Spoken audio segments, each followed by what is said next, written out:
Alright guys, what's going on? It's Casey, Henderson how-to and review.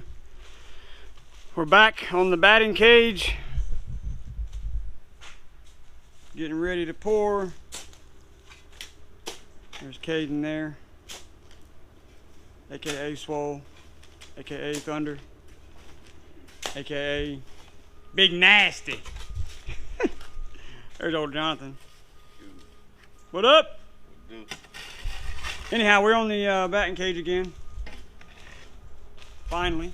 I know it's been a while since the batting cage video, but between travel ball and travel volleyball and work and everything else, we ain't had an open weekend to pour any concrete.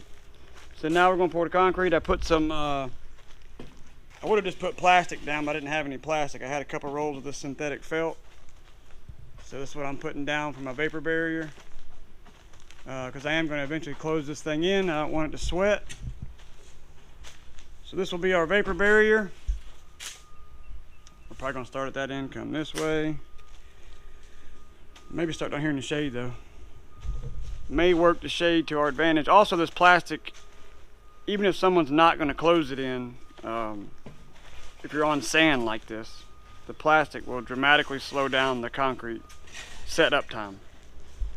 So, you know, if you're doing it, you don't have a lot of help, or you're kind of doing something by yourself, put the plastic under it, and it'll slow it down for you. Doesn't let the sand suck the moisture out so fast. But this is what I've done my whole life, so this is the easy part. But I've done this for 20 years, concrete.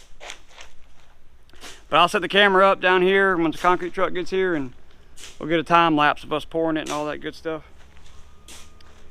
We'll see you soon.